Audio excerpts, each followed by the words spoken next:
All right. Welcome back. You're looking live at the IFS podcast. Let me get my mic nice and close here. That'll help. And we've got some really great beers on hand for you. Oh, I love that sound. As I spray beer all over my all over my mic, all over the Have I not taught you anything? Bring paper I towels know. every I time. know. Let me give this one a little pour here. Look at that. What you're looking at here is Tired Hands, 5 Leaves Left, number 5. And this is a series of beers that were kind of unique. This is the only one I've had of it. What they did is they took the a base beer, and each time they used a different type of hop and then a different type of sugar. This one's Cascade and something I don't know, which I meant to look up before we jumped on here, called Jaggery. Jaggery. Is that the one you have, Ed? Yeah, it says Jaggery. Like is it Jaggery. like Mick Jaggery? Well, I think of like Jagoff or like Jaggerbush. That could be too. Yeah. So, But yeah. this is a damn fine looking beer. As you look at the official Cupco wedding wedding favor glass that Oh, nice. I have another pretty sweet one lined up too that locals will enjoy, and maybe not people elsewhere. But yeah, I found this in there. I totally forgot about these. He had his own beer brewed and had these glasses made. Pretty I sweet. told Cupco to join us. I was texting him earlier today. I don't know if he's going to give us a shout out. Hey, if you're joining us right now, say hi in the live chat. If you're an IFS podcast subscriber, slide into the DMs, Bearcat on Beer on Twitter. Send me your email address, and we'll throw you into the IFS podcast fans Slack channel. We just started it yesterday. We're still feeling it out, but if you don't use Slack, it's a great app. It's free. We're hosting it for you, and it's a great way to chat with other like-minded individuals. Hopefully, we get a little bit of people showing up and checking it out. Yeah, Slack's a great place for everyone to have a 3-hour argument about New England style IPAs. It's great. Yeah, it really is. It is a rabbit hole like none other. If you get the right group together, you can fight about all kinds of stuff. But we have good discussions, good arguments on it. I'm a big fan of Slack. It's been good for us so far as we work to create the podcast and get things launched on there and prepped for different things like this show right now. And we think that if we created another channel, people can join on there, and it's a way to have free and open discussions about craft beer or anything else. So enough talking. Let's dig into this one. Yeah, you can't find a more plain Jane can than this, by the way. It's a nice taupe with just a little explanation on the side there of what you've got. But otherwise, quite opposite to what we were doing last week with all the artwork and everything. It's very plain Jane, but boy, does this beer look good. Really nice color, hazy. Love it. Great head on this. Yeah, I got this visiting the Tired Hands Brewery. Went there last Saturday. It was at the end of a very long beer day. Interesting place at the Fermentia. The median age, and this is a joke I'm stealing from Ed, but it's true, got raised by a whole standard deviation just when our group showed up. Bartenders were okay. Not the best bartenders we saw that day, and we saw a lot of them. The beer was exceptional. I had the Alien Church there, and I had one other one that was very good. This 5 Leaves, I'm having this, I think, for the first time here, and it's nice. I'm still trying to figure out what's going on here. It's definitely Cascade hops all the way through, which I like. Yeah, right off the bat, while you were doing the intro, I took a whiff of it, and almost like a candy fruit-like smell to it. Really, really aggressive, but really good stuff. Yeah, yeah, it really is aggressive. It is good though. I like it. It's smooth. It's really smooth. This is easy to drink. It's got a little bit of a bitterness on the end of it. If I'm not mistaken, that could just be my taste buds being screwed up.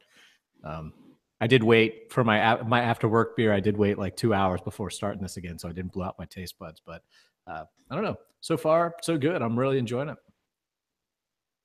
Yeah, yeah. It this is it's not very aggressive.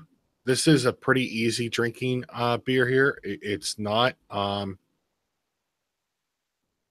this is not a difficult beer to introduce someone to for tired hands or these softer Northeast stylish IPAs. I wouldn't say this is necessarily strictly a Northeast style IPA. It's hazy like one. We won't go too far into what haze means, but it's not bright. Like the color on it, I think is actually not great. I think it's a little bit muted, and it actually the way the can kind of looks taupey. So does this. Yeah, I don't mind it so bad though. I think it's this lighting's not doing it justice. What I get on the other side of this is here. I'll back away. That's a little more indicative without the bright LED lights in everybody's face. That's a little bit better, but Yeah, I think it's fine for what it is. yeah. Hey, looking into the live chat, we got Mike. Welcome back again, Nicole. Always good to see you. Easy P showing up. Yeah, don't say Hayes if he's in the chat. No. He'll get all upset. He'll get really ugly. Be here forever. Yeah. Yeah. In case you're wondering, Easy Pretzel's position is that haze is not indicative of a Northeast style IPA. I think it's more of a not all fruits are sorry, what is it? Not all fruits are vegetables, but all vegetables are fruits kind of scenario. And he thinks that's like his opinion is very strong on this matter. Where I just spent a lot of time poking the bear and he got upset, which was almost it became more fun than anything. Very nice. So, the glass I went with, you went with the Cupco glass. I went with also a local glass. I went with the Harrisburg Beer Week glass. So there was a little bit of news that came out today, and it's that Harrisburg Beer Week is now expanding, going 10 days. That was in the Central PA Business Journal, and just more opportunity to celebrate craft beer in Central PA. So it'll be interesting to see how that works out. I don't know if, I mean, I'm kind of on the fence. I just found out today too. Believe that or not. Yeah. That's how much I pay attention to shit. So I don't know if that's exactly the way you want to go to expand it, but more power to them. It's they feel that they can fill it. I'm all supportive of it, and best up. I've already gotten the invite for the homebrew competition. I'm on the fence about that too, so we'll see how that goes. How can you be on the fence about it? You want it. Yeah, I'm gonna walk off on top, baby. Why would I risk? No, I sent it. I think we're gonna do something a little bit different, but I think we're gonna attack it the same way we did last year. I'll cave and I'll have to do it because by the time January hits, people will be bugging the shit out of me to do it, and I'll just be fine. Yeah, so, you're totally gonna do it. Yeah, I'm gonna go and be a jerk off again, and it's gonna be hilarious. Well, here's the thing: are you gonna bring the Bud Light pitcher again, or? That's a must. Yeah, I will go over to Shady's and get 2 of them this time and be like, Bud Light or Bud Light. I'm coming to help you pour this time. So, right, well, you got in on the ground floor. You can come help. Yeah, the one of the things I thought about when I saw the news that they expanded to 10 days was that it's hard, I think, to generate buzz over a long period of time. Going from 9 to 10 is not necessarily a big stretch. 10's the outer limit for what this can be, in my opinion. So maybe they're just expanding to the natural end for it. I hope it does great again. It's done great in the past. I don't see why it wouldn't. Nicole we mentioned more days to be hungover. That's for sure. Uh, it's more space to fill. A lot of the days were already pretty jam packed with a lot of events, so maybe this helps spread them out a little bit and gives people opportunity to visit more places, and they're not fighting with various bars or breweries about which one they want to go, and maybe an opportunity to try something new that they otherwise wouldn't have time for. Sure. And I don't know what the schedule is or anything, so I guess they're still going to anchor it with a weekend event rather than go into the next week. That doesn't make any sense. But yeah, I'm all for it. It's tough to get to every event. Do I think every bar should have events? No, but what do I know? Yeah, I don't go to every event. I don't think every event is necessarily worthy of my attention, but someone else may find it to be worthy of theirs. The events I care about are the signature ones and the events that happen at the breweries that I wish to support. And I think it really should be focused on breweries around here. There's plenty of them. There's lots of them that we need to celebrate, and using that week is a great way to do so. There's a lot of bars that I think also are worthy of our support as craft beer drinkers in Central PA, and if it's a way for them to get something special going and to show up and have a good time. I always like going into Speakeasy during Harrisburg Craft Beer Week. They always get something good from Victory or from Trogs. That Victory Firkin that they seem to be able to get is always really awesome, and I hope they continue to do that. There's other bars that I just look at and go, yeah, I don't know who they are. I'm probably not gonna make it out there, but that doesn't mean that someone else doesn't feel the way I feel about Sturgis or some other place. Rumor has it that Speakeasy is looking to bring back the barrel aged fest, not fest, but the barrel aged day that they did before. So be on the lookout for that too. That's just a rumor at this point. That's hearsay. That's hearsay. I'm kind of curious what the what the beer will be this year. I think that first year they went for something. I've talked about this endlessly. Something really crazy and out of this world. Something that blow people's minds away. Some people refer to it as a hot mess. I thought it was fantastic. I loved it. I thought it was strange and weird and cool. And then in subsequent years, I think they went something that was a little bit more approachable. Certainly last year was very approachable. And maybe it's something that's open to a wider audience.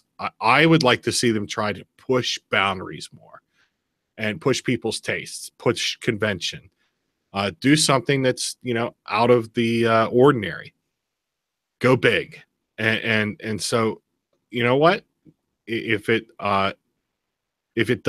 do something really crazy, I think it's more memorable. Last year was a lager with lime and basil, Mexican basil, if I recall, or cinnamon basil. But after that, the year before, was it the orange? They kind of get nondescript pretty quickly. But that first year's was so particular. So, if you make something crazy, I think it's more memorable. It's tough to do when you're dealing with a multiple breweries. I don't know if that's going to be the strategy this year, but my advice was just go with like a pale ale and make it with the hops that you want, and just give it like a signature, and each year do a different thing, because that's a good approachable beer. It doesn't have to be a big IPA. It doesn't have to be a huge grandiose gesture, but I think most everyone can get behind a pale ale. So I would have no problem if they did something like that. I think it'd be pretty good. Yeah, I think if you could do a pale ale, do something maybe classic. Maybe it harkens back to like to a classic pale ale, or do something that's really sessionable. Or what I had suggested this to Tierney. Do a barley wine. They could have gotten in early. Do a big barley wine. Do something really bananas. Everyone's gonna get bombed, but who's not getting drunk at Harrisburg Beer Week? So you did 11% barley wine. I think that'd be really cool, really memorable. If you bottle a bunch, you can open them at your 20th anniversary. Maybe that's a 5-year anniversary beer. This is their 4th year coming up, so it would be interesting to see where they go. My vote always, always across the board is going to be We Heavy. Do a We Heavy. Oh, My favorite style. They're so goddamn good. this is the time of year for a wee heavy too. Oh, they're so damn good. You do a barrel aged We Heavy. Oh my god. Yeah, yeah. There was that Samuel Adams wee heavy that was really good. I can't remember what was it called. I forget the name of it, but I used to go to Wegmans and buy like 2 or 3 at a time. It was really, really good. Yeah, yeah. Easy Pretzel in the chat. I may have to do an emergency podcast to discuss this. I still can't get the chat up on my end. I still don't know how you're doing this. Well, this is why I run the show. Oh, okay. You just grabbed it before I did. Okay. I may have grabbed it before you did. Sorry. That's good because I can't moderate anything. So no, it's okay. I'm doing my best. Easy Pretzel. He's saying I may have to do an emergency podcast to discuss this Northeast IPA situation. I can't tell you how frustrated he got. And I kept poking the bear. It was bad. He was getting very frustrated with me. And I can be a frustrating person. I get it. Like it comes by honestly. So maybe you'll get to hear that situation. And if we do, I'd love to hear back from our fans as to who they think is in the right on this. Easy Pretzel will tell you, well, he doesn't care what the listeners think because he knows he's right. I'm not necessarily of that. I'm not necessarily of that serious of a nature about it. But we'll see. Maybe we can do it. It was a fun discussion, and I think it is something that is of pertinence. You know, this concept of is the haze within an IPA relevant, and what's it mean, and why is it there?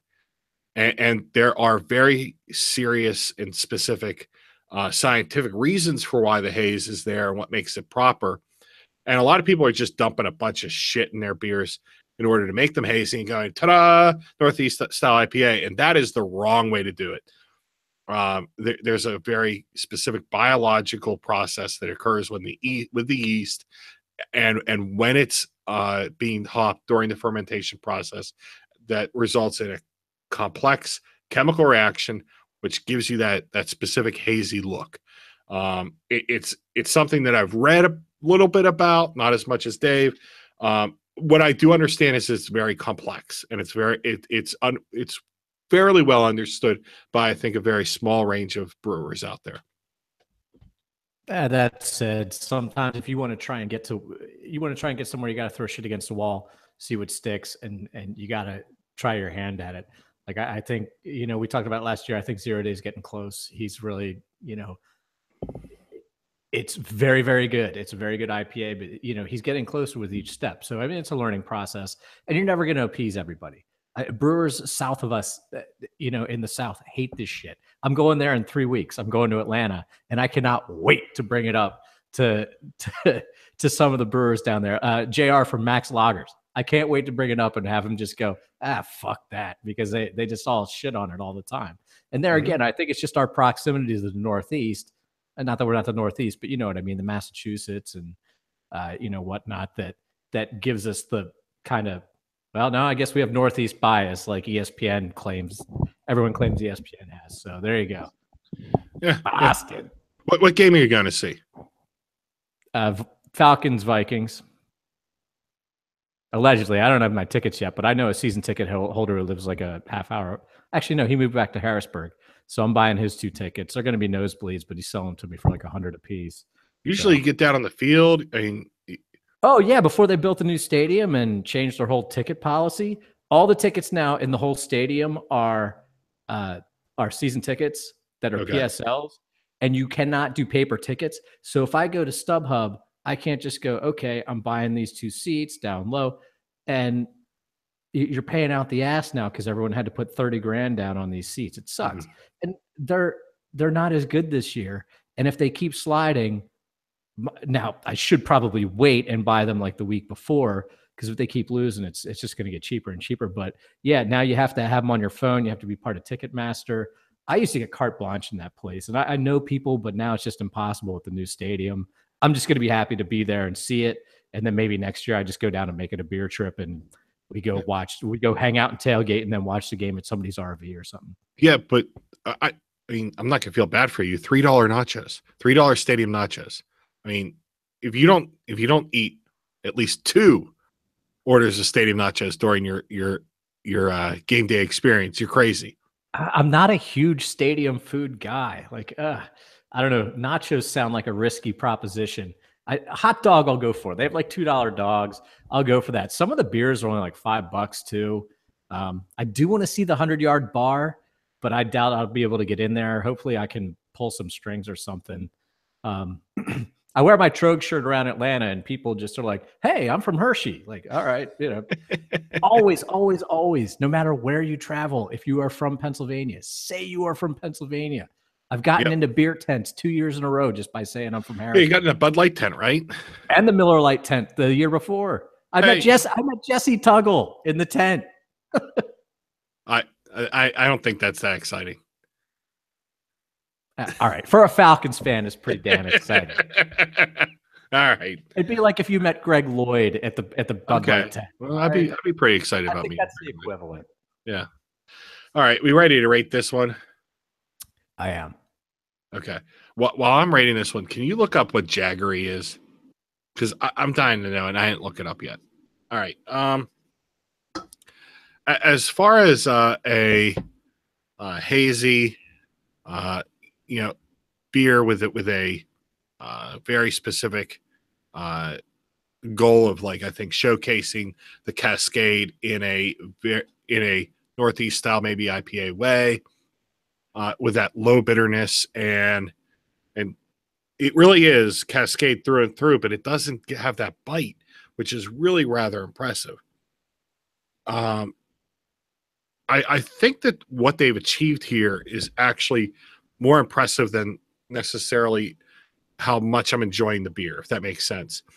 I'm more impressed that they got Cascade to be this muted on the bitter end, but still retain so much of what I consider to be a proper Cascade hopped IPA, that the achievement outstretches the end result. And so for that, I'm going to really boost up the points. It's a good beer. I'm enjoying it. It's well constructed. The nose is a little piney, very earthy, which I really like. It's not bright like a lot of Northeast IPAs I expect to be. It's not sharp in any way. And the color, I think, is a little muted, but I don't really get off on that too much. I would prefer it to be just a little bit less muddy, maybe, in its color. The mouthfeel is soft, and it's got a really proper level of carbonation. All in all, it's a pretty good beer. I'm going to give this one 8.5. 8.5. Ooh, all right. That's going to be a tough act to follow. But before I get to this, I did look up Jaggery. And Jaggery is a traditional non-centrifugal cane sugar consumed in Asia, Africa, and some countries in the Americas. Sugar. There you go. There you go. There you go. The pictures of it, it looks like caramels. Like, it's very weird. So, all right, back to this beer. It definitely, when I opened it up, it had a real sweet, hoppy, fruity smell to it. It's settling down a little bit now. It is a little more bitter, but not overly bitter. I think it's pretty balanced. I think this is a good drinking beer. The ABV is not on the can. So, Bill, you're usually on top of that. I don't know what the ABV is on this. Yeah, let me look it up. I would say this has to be around like the 6 to 7 range. That's my best non-educated guess. I really like this. I think the carbonation's good. I think the hop character of it's really good. I love the color of it. I know you weren't too crazy about it, but yeah, I'm definitely going to give this a 7.5 out of 10.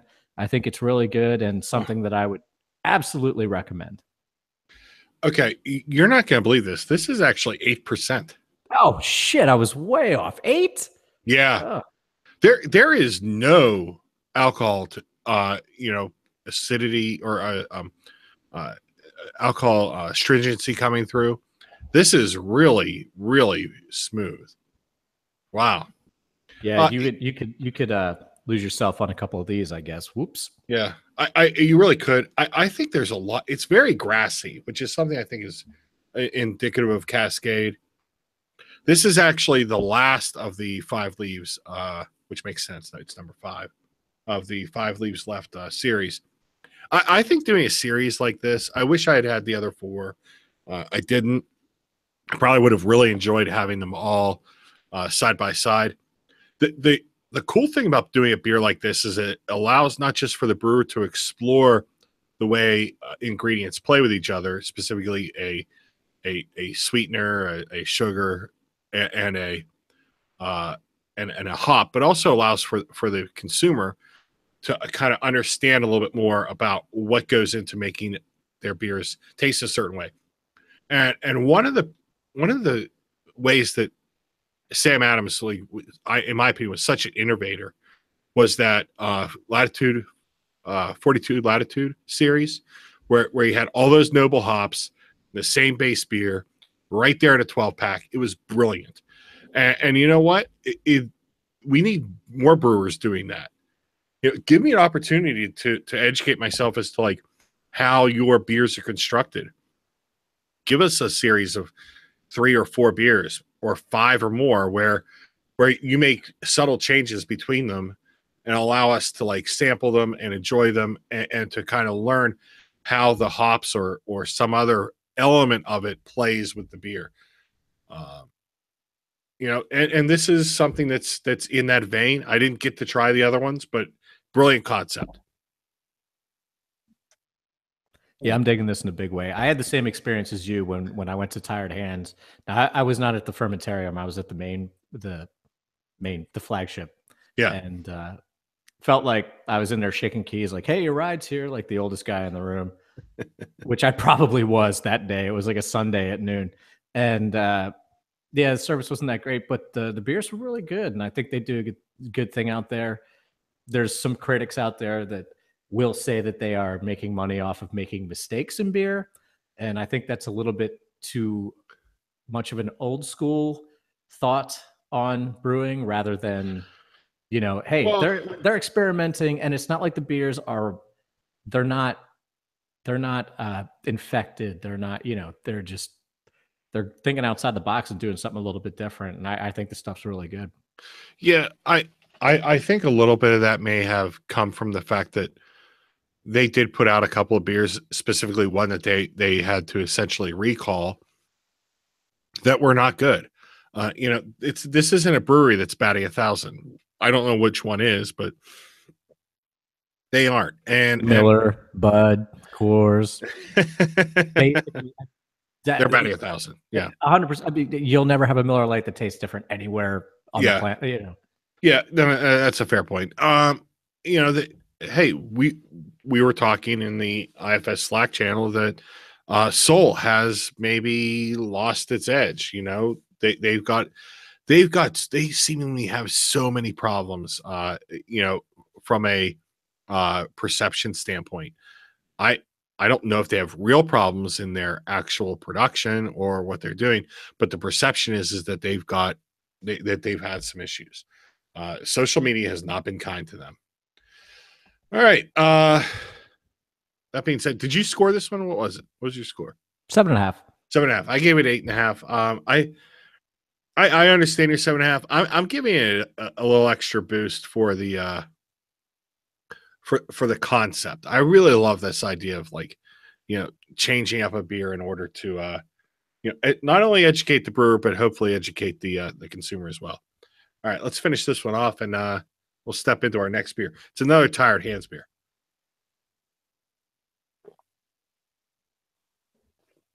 All right.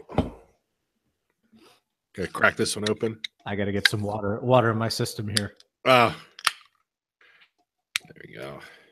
All right. Tired Hands beer number 2. I'm going right into the same glass. I know some people here would, chastise me for that.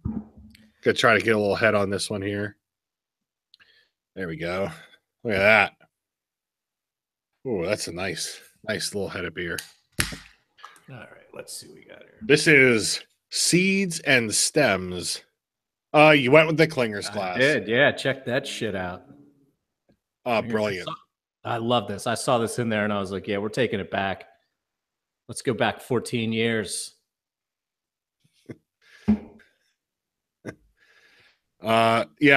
Seeds and Stems, oak conditioned hemp seed double IPA. So, look, I get it.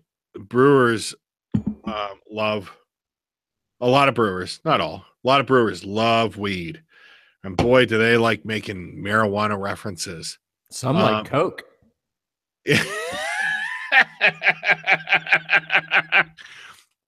You said that almost knowingly. Oh, did I? Oh, sorry. I should have hesitated.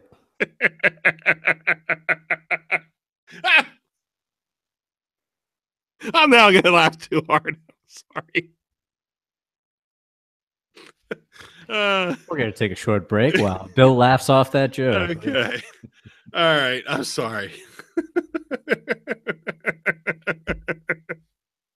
I'm just like picturing some brewer watching this and going, oh, that's hitting too close to home. So there's like 15 going, he's not talking about me, is he? Right. Yeah. Look, an 8-ball a week ain't that big of a problem, right? All right. Let's. We should see a beer called Rails and Speed Balls. I think that should be the. There you go. There you go. Yeah. All right. Man, this one smells nice.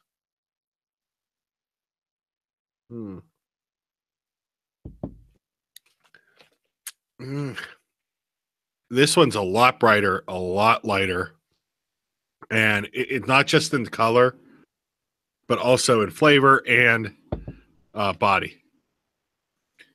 I'm not catching a lot of that dankiness. Yeah, it's not as dank as I'm used to. Usually would have thought from a beer like this. And again, I don't know what it is with my lighting situation here, but this beer is not. It doesn't look like a milkshake. I do, but the beer does not. So it's pretty good though. I really like the flavor. It's dank, but it's not like heady topper dank, which is something I consider a thing. But if I hold it back here, maybe you can see a little bit better. I don't know. I think it's pretty good. This is a lot more bitter than what we just had. I do know that. Oh yeah, it definitely is. Definitely a lot more bitter. The oak's not coming through much in this early taste here, but the hemp seeds are showing up a little bit in the nose, maybe. Oh man, maybe a little bit of tangerine. It's pretty nice. I kind of like that one. The nose on this one is more impressive than the last. And here we have another kind of plain Janie can. I mean, it's cool. This would make a pretty cool 90s album cover, actually. Fuel. But yeah, not bad. Pretty cool stuff.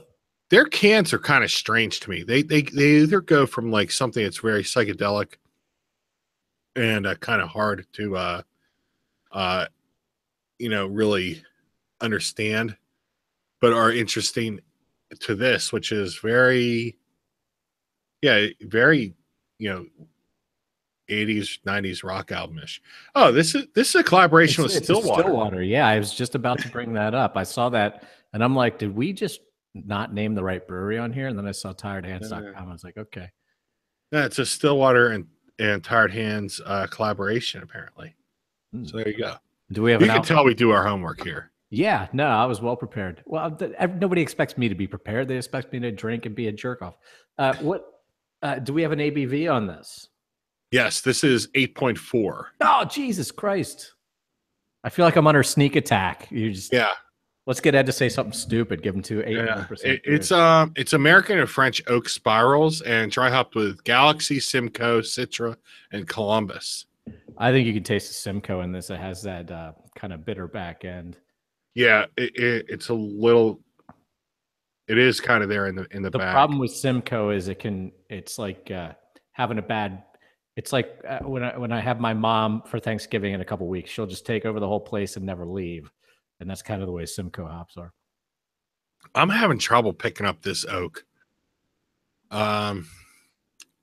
American and French oak spirals. I consider oaking a beer to kind of dry it out. It should be more dry in the finish, and it's kind of sweet in the finish, and it's not drying out for me. I also think oak is more of a flavor that you want in like a wine barrel aged beer or something like that. Something a little more.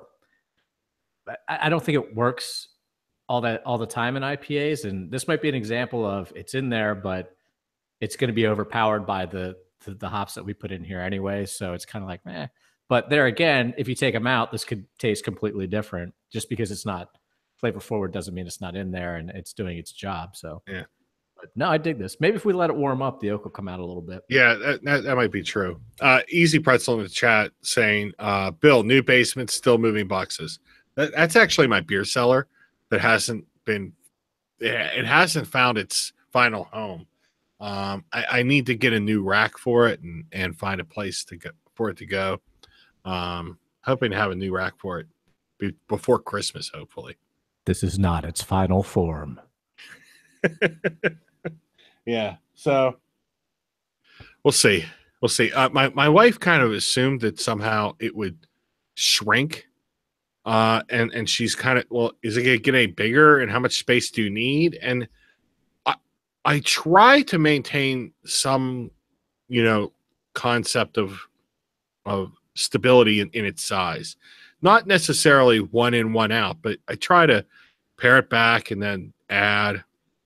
There's certain beers that have been in there for a very long time that will continue to be there for a very long time. But I don't want it to take. I can't let it take over the whole fucking basement. I need it to grow and then get pared back, and it's tough.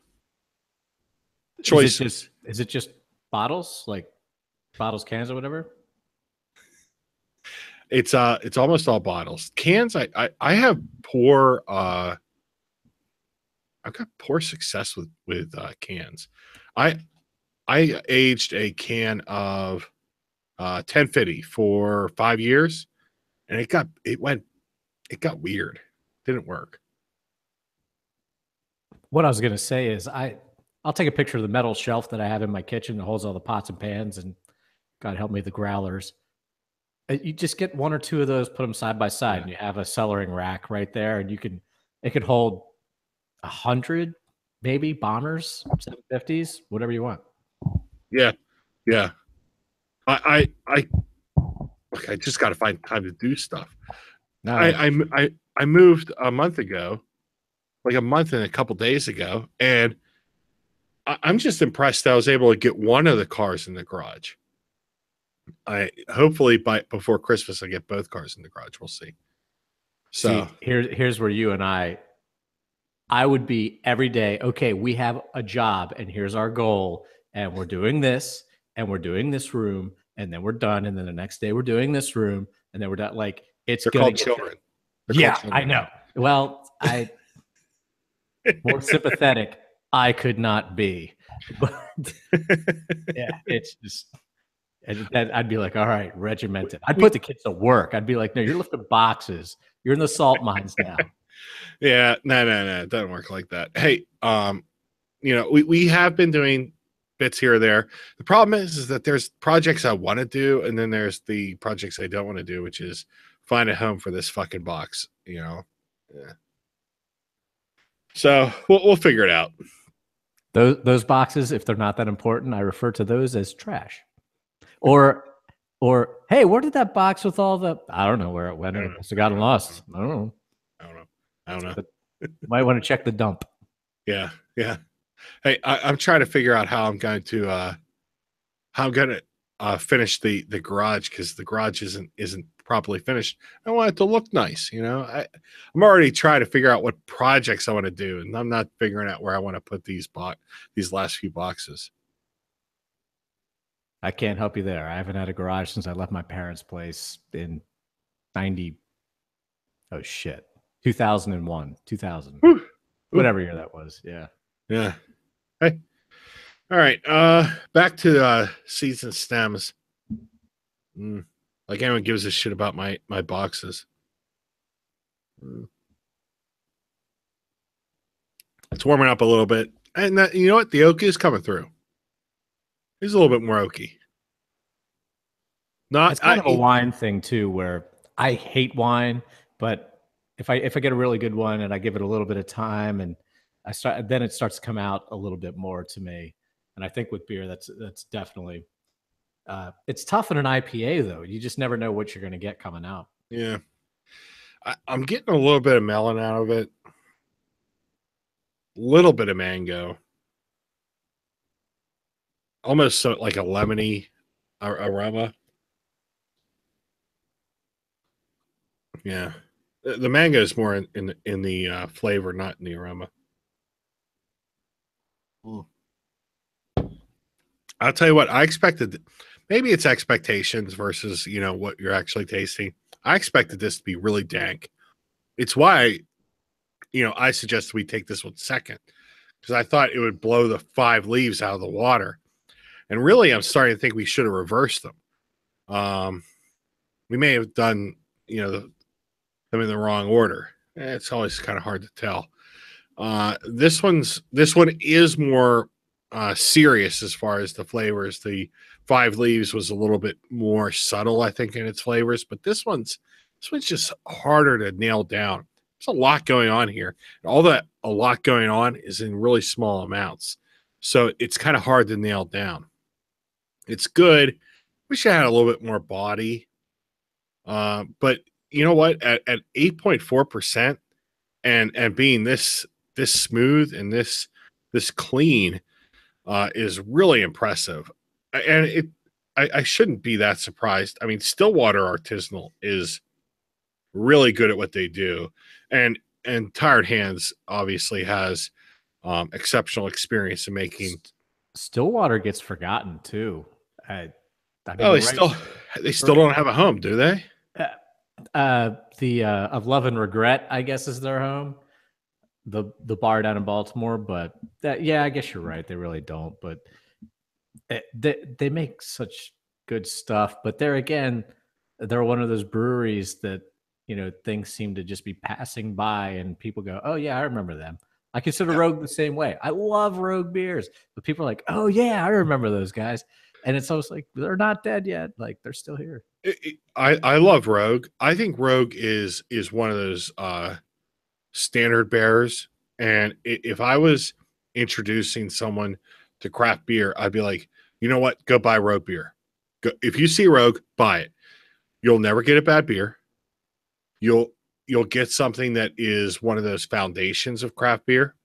That Shakespeare Oatmeal Stout, that's a classic. It's brilliant. It's so good. Yeah. It's a measuring stick for other oatmeal stouts. It's a lot of people look at craft beer like what's new, what's innovative, and those are all great things. I chase them too, but you know what? If you can't sit back and enjoy a Shakespeare Oatmeal Stout or a Dead Guy, like where are you? Their chocolate stout, I think it's the Sebi's chocolate stout, and she was the one who you would call over there and be like, "Hey, can we get a room upstairs?" And they're like, "Sure." And she's the one who would hook you up with that stuff. And she'll email you back. And they put like people they knew on the bottles. They were all hand painted. It was beautiful. Rogue was, and still are. They still are doing just a really good thing, but they were just out ahead of the curve. And now people are like, "Oh, well, that's old school." So now I sound like a really old man drinking out of my Clingers mug. I got Clingers used to have all the Rogue beers. Well, they had a contract with Rogue. So like when Rogue almost opened a brewery in Clingers, but Clingers was, speaking of speedballs, they almost opened a brewery there, but they had a contract to be like Rogue's East Coast representation. So they had things on tap there that you will never see again. They had a beer on tap, and it's in my book. uh, called Rogue. It was called Chamomelo, I believe, and it was like a chamomile. It wasn't an IPA, but it was like a chamomile ale, and it was freaking awesome. And I'll never see it again. And I'm like, you get to just see these great things. And they would get all the one-offs. They would do the pepper beers, the Morimoto beers on tap. You wouldn't see that anywhere else on the entire in this whole time zone. And they were just too far out ahead of the curve and too many drugs and too much money down the drain. I'll tell you what, I remember getting a Dead Poet, a half and half of the Shakespeare Oatmeal Stout and the Dead Guy there, and it was fantastic. It was so good, and some guy was sitting next to me and he was just drinking it. I'm like, what are you having? He was like, oh, it's a Dead Poet. Oh, okay, I want that. And it was fantastic. That was when craft beer in Central PA was still so nascent, when it really was not yet where anywhere near where it was yet now today. Those were good times. That was back when my nightcap was always Avery the Reverend. And god damn, is that stuff good. Oh yeah, that's good stuff. Hey, good times. Really were. But you know what? Rogue still has beers that are important and that people should be reaching out and enjoying. You know what? We should drink some Rogue beers on this. I would love that. I 100% concur with that. I'm not going to drink Yellow Snow though. Do not like that beer. That's fine. Okay. All right. I don't know how long we've been on here, but we're working on 45 minutes here. Okay. Do we need to start to wrap up? Do we need to rate this? Yeah, we should probably get, All right. Why don't you go first? All right. So I know we were talking about trying to have this warm up a little bit to get the oak, and I got to be honest with you, the last burp that you thankfully couldn't hear on mic while Bill was talking, you could build a Pinewood Derby car out of that shit. It was that oaky when I burp. So coming out olfactory wise, it's definitely in there. I think this is really, for what's supposed to be kind of dank, it's a little lighter than I would have expected due to the name. It's really good though. I'm going again with a 7.5 on this. I know that's kind of a cop out. It's a really good color. It's a really good flavor. It's got just enough bitterness and just, if you let it warm up, just enough oakiness that nothing really takes over. It's pretty well balanced, and I'm digging this. I really think it's good. Yeah. On the importance of the belch, if you listen to Drinking Partners podcast, which is a great podcast, a couple of guys out of Pittsburgh who have a unique perspective about beer, you really should listen to it. If you like IFS, I would venture a guess that you'll really like the Drinking Partners. These are two comedians that take it far more seriously and have a higher production standards than we could ever hope to have. Really good guys. I hope to someday run into and meet them because I really do love their work. Drinking Partners podcast. They did a sit down with the Trogner brothers at the Wild Elf and Art of Trogs event. And at that event, they did a nice podcast with John and Chris, and John and Chris talked about the importance of the belch, that's something they consider when they're putting together a beer, which shouldn't be surprising. I think those guys are detail oriented to the end. And you know what? The belch does matter. And I agree with you. I too pick up the oak on the back end. And now that it's really warmed up, it has dried out, and that oakiness, and it's that French oak that I really think is that really dried out oak flavor that I associate with this.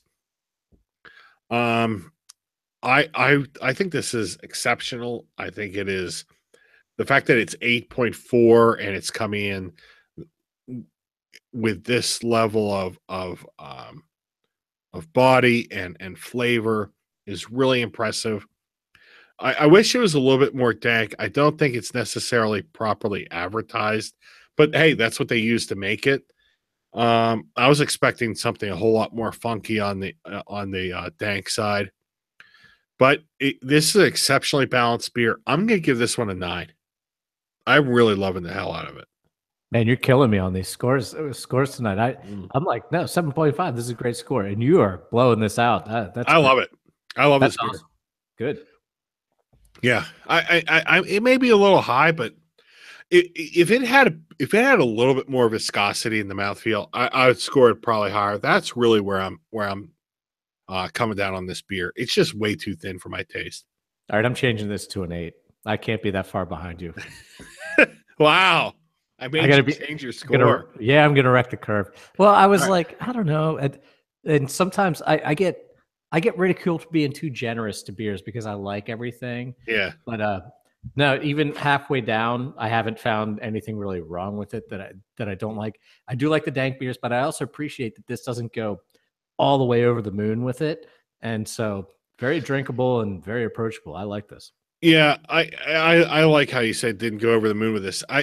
Can you imagine if someone like Lagunitas had tried to make this beer? I mean, it would be blown out so hard with that marijuana-ness that it would be undrinkable. It would get hyped up by the local distros and maybe some of the local blogs and be like, "Oh, we're getting Lagunitas," and let's just say we're getting the Lagunitas like dank crank or whatever the hell they're going to call it.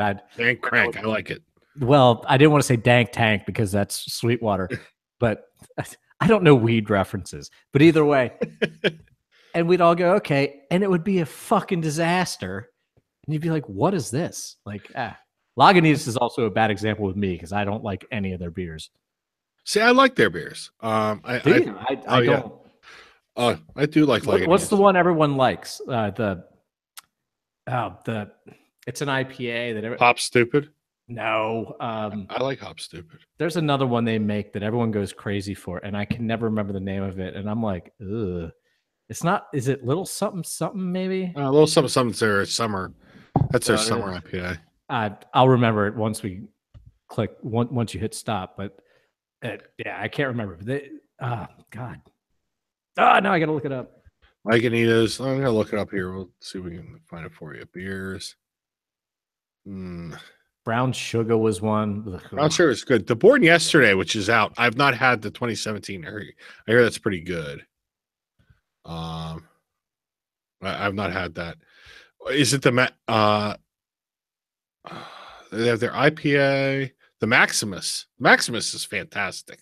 No, now I'm hoping it's Lagunitas I'm actually talking about. It has like a one-word name.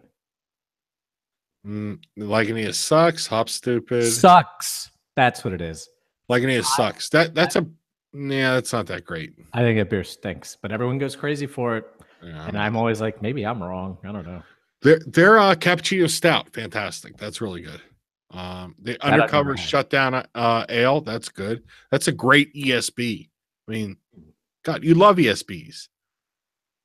I do. I like your DSA. But the Waldo's Special Ale is fantastic. Talk about a dank, super, weed infused, almost kind of flavored beer. That Waldo's is really good. You'd like the Waldo's. You would. All right. Well, I think we've gone on long enough. Michael, Nicole, Easy Pretzel, and everyone else who joined us today. Thanks for tuning in. Subscribe down below. If you want to join on the Slack, slide into the DMs, as Easy Pretzel loves to say. Bearcat on Beer on Twitter, Ed Grohl on Twitter, and Easy Pretzel on Twitter, and IFS_tech support on Twitter. Ed, anything else for the good of the order? Yeah, next week, if you're going to tell me you're going to dress up, that would be nice. So I don't look like I just rolled off a boxcar. Oh, don't you love the sweet sweater vest? Yes, I do. It's sweater vest season, baby. Oh God, I love sweater vests. I will at least equal the effort if you let me know in advance.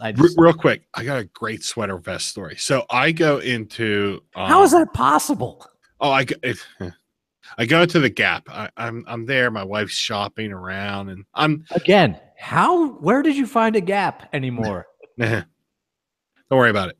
And she's shopping around. It's an old story. She's shopping, and I'm just kind of standing there. A woman comes up to me and asks me if I need any help, and I said, "Well, actually, do do you have any sweater vests?" And she says, "Oh no, I'm sorry, you're too late." I said, and thinking it must have been around this time, November. I was like, "Oh, are you already changing seasons?" She goes, "Oh no, sweater vests haven't been in style in about 10 years." And I'm like, oh no, oh hell no. I mean, I am pissed. I am pissed. You know, like I just got lit up. And I'm ready to I'm going to your fucking manager. And I look, and she is the fucking manager. And I was stuck. Really I just put my tail between my legs and walked out the door. I used to just go to the Gap and they'd have the girl who was like the greeter. And I'd go, look, I don't know what I'm doing. Let's make something happen. And I'd have her pick the clothes out for me because it's usually like a 16 to 24-year-old girl. And I'm like, okay, they know what they're doing. And I'd be like, okay. And I'd come out and I'd have them sit there and wait and everything. And they'd look and be like, so, nah. And then, Yeah. Yeah. I used to pull that. Now, I don't know what the hell's going on anymore. Well, hey, all right. I think you have to hit stop. Well, you should. All you had to do was say it, and I would have done it. But all right, I am going to hit stop.